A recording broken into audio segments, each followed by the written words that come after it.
Are you ready? Okay, let's see. Feel like control it. Yeah. Once again, you say you are welcome to Anani Memorial International School. Okay. Yeah. And today's program is we are going to give you a welcome address from our kids that we all love. And then Madam Cathy is going to stand as our kids MC. Okay. So, Madam Cathy, come and give us. Hello. Hi. You are welcome to Anani Memorial International. The children would like to present a welcome address. So, okay.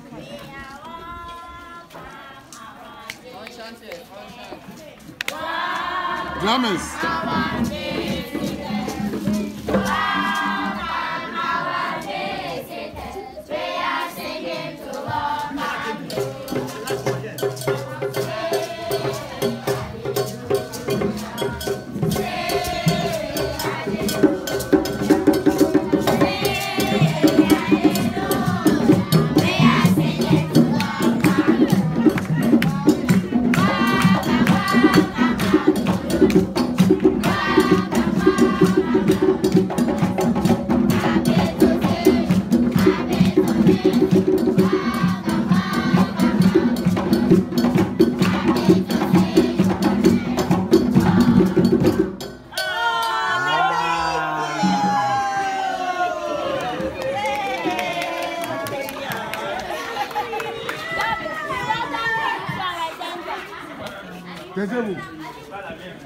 Every day, anytime. Yeah, lovely people everywhere. See, come to us on here. Okay. Oh, it is a joyful day. Yeah. And men and women all over the world. Yeah. Enter our joy is peace and love.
Until recently, right now you actually, when we go forward a little, you see the construction of a new interchange to ease the traffic on this road.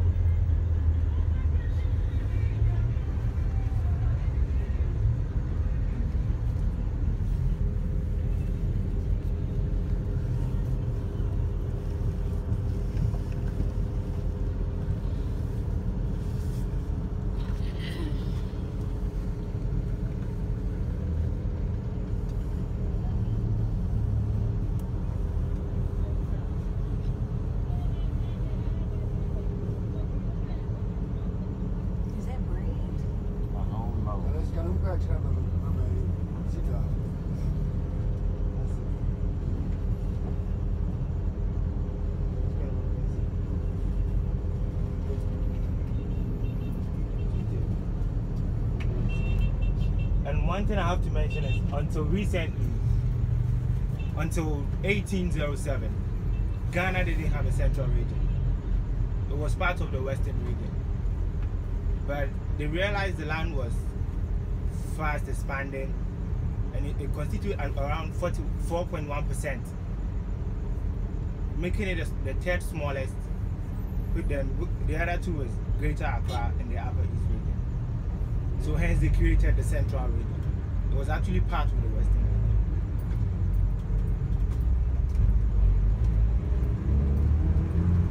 How do you do the census here, man? How do we know the population? How do they count the people in terms of the census? They do it. They come house to house. Even in the shacks and stuff too. What? Like the people who live in like shacks and slums. They do. Okay. We have mostly sometimes it's national service personnel who do that job. They are deployed to go house to house. They have a form. Becoming the leader or the head of the family, sits down with the person and feels it. Tell them about the number of people in your household and all that. How often do they do that here? Right now, it's been a while since we had a census, but the last time we had one was 2008. Okay, we do it every 10 years. Every 10 years. 10 years. So actually, there could be more people. Like, you know, that's. Right now, it's estimated that we are 26 million. So how does the population keep going if it's more? I think people trying to get away from cars. How many do we have in the U.S.?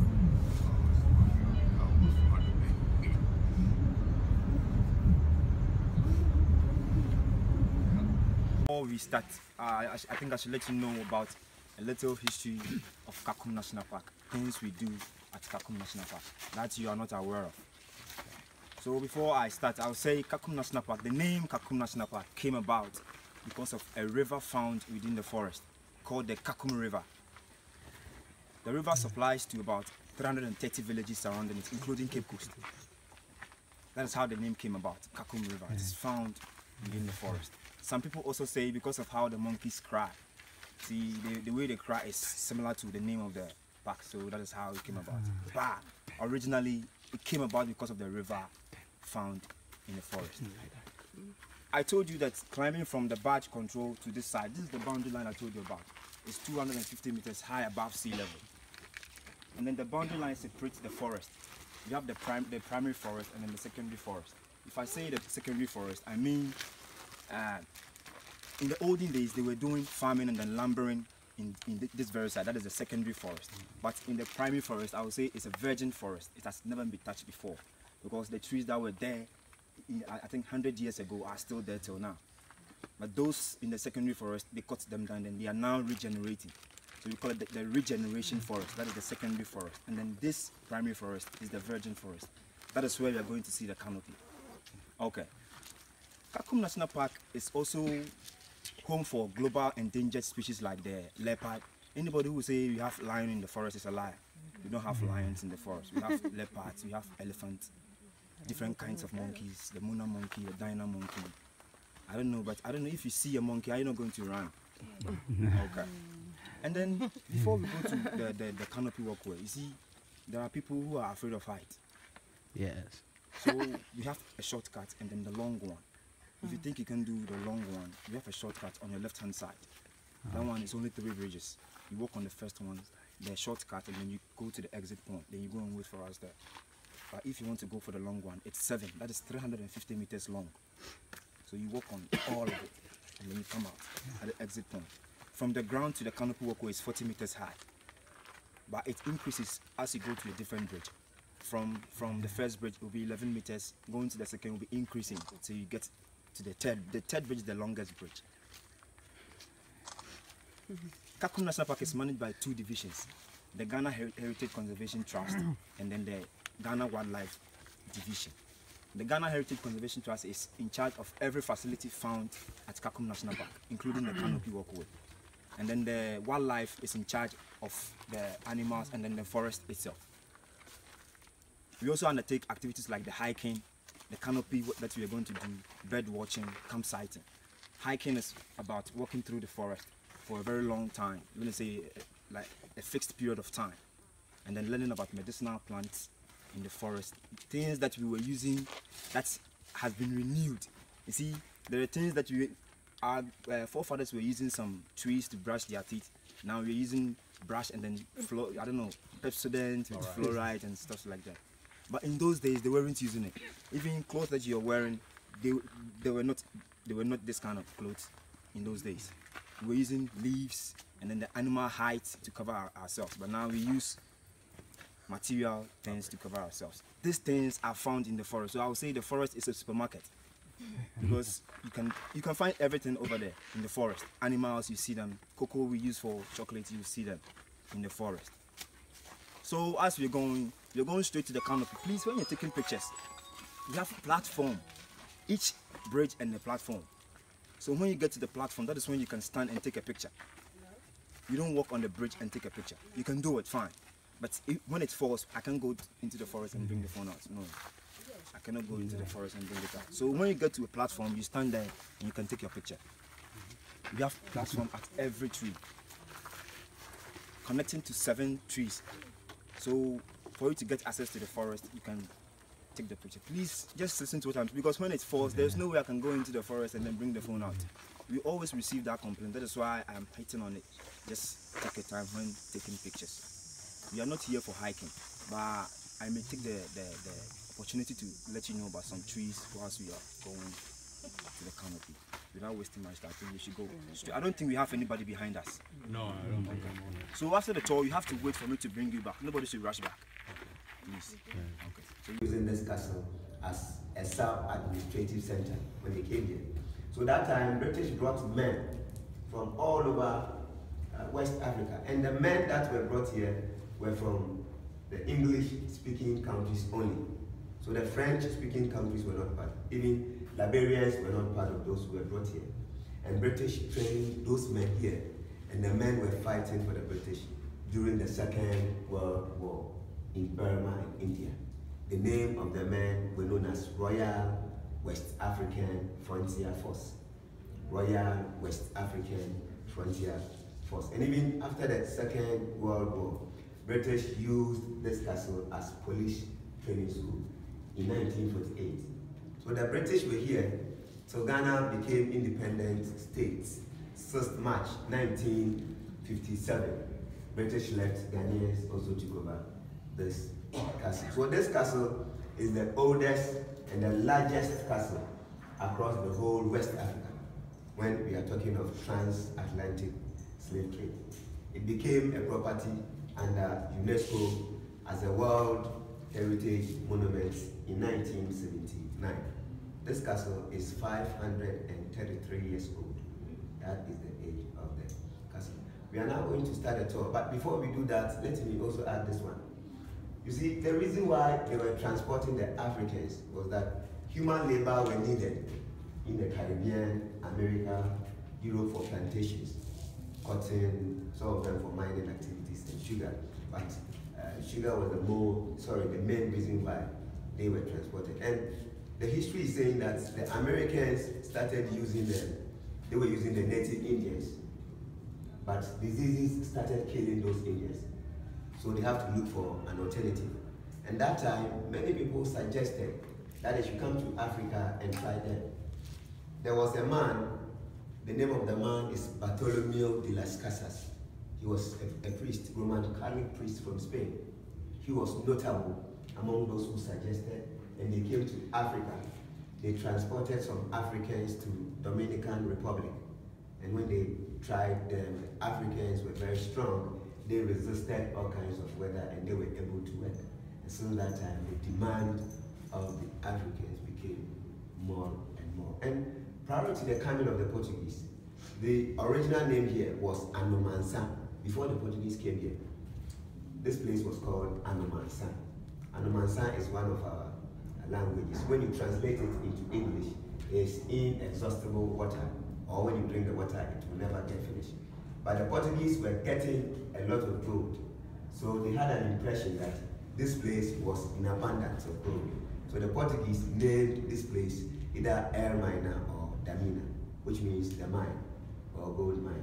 But originally this place was called Anomansa. Now, Elmina has two names. You can say Elmina, or you can call this place Elmina or Edina. Edina is wrongly pronounced Portuguese word. You see, when the Portuguese came here, they saw Anomansa as a village or a cottage. But in their language, they pronounce village Aldeia. Aldeia in Portuguese means village. And it is believed that the local people at that time couldn't come out with the pronunciation word, and it was corrected to Edina. So both Elmina and Edina that we are using, they are not the original names. The original name was Anomansa. This is a short history. We are now starting the talk. If you want to ask any question, you are also free to do that. And before we get out, we have some chains and the clothes here. Not long ago, I think July last year, there was a performance here titled The Return of the Slaves.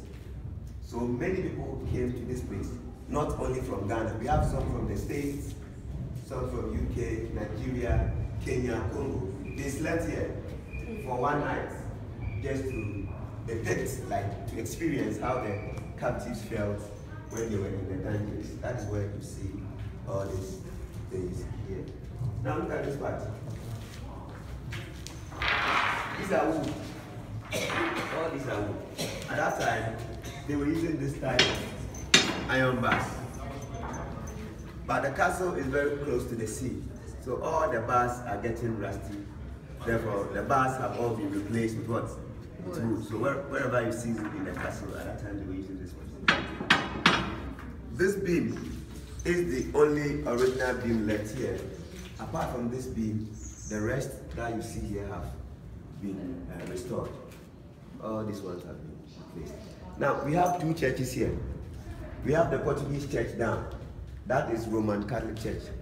But when the Dutch came here, the Dutch were not Catholics, they were Protestants. So they didn't use that church and they built their own church on top of this dungeon. So we have the Dutch Reformed Church up there, and we still have the Portuguese church, that is the Roman Catholic Church, also down. So church services going on up. We have some people here. And the other side, we have about 600 men. So at one time, the castle held approximately 1,000 slaves at one time. Now, the name of this castle is St. George's Castle, but you can also call it Elmina Castle. The Portuguese came here first. They brought the reddish bricks. Look, we have reddish bricks. Wherever you see reddish bricks, like this, from Portugal. And later, the Dutch also came. They added the yellowish ones. So we have two types of bricks. The Portuguese came here in 1471. Initially, the trade was barter. They started barter trade. Though they were here for gold, ivory, spices, local textiles, and many more. But at that time, there were a lot of gold here. Therefore, the Portuguese were interested in gold trade more than any other commodity. Later, they also brought European goods. They brought goods such as guns, gunpowder, tobacco, alcoholic beverages. They even brought mirror in exchange of gold. So when you bring gold, they have to give you what? Gun in exchange. That is what they were doing. And when they were doing that, the castle wasn't here. It wasn't built.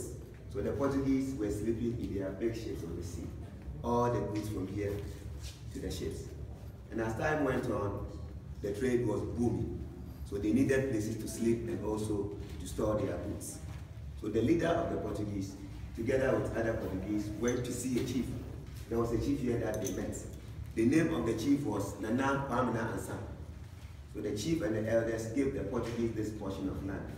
And they brought building materials together with workmen to put up this castle in 14. So the castle was built by the Portuguese in 1482. And at that time, most of the rooms you see on the ground floor here served as warehouses. That is where they were keeping their goods. Now, when they shifted to slave trade, the same warehouses were also converted into dungeons where human beings were held. Slave trade started in the early part of 16th century, and that began what is known as transatlantic slave trade. The Portuguese started it. The Portuguese spent 155 years here, but they used 100 years for barter trade and 55 years for slave trade. As I said, Dutch came here 1637. The Dutch attacked the Portuguese and they defeated the Portuguese, so they also took over. And when the Dutch took over the castle, they spent a lot of time here, 235 years for slave trade.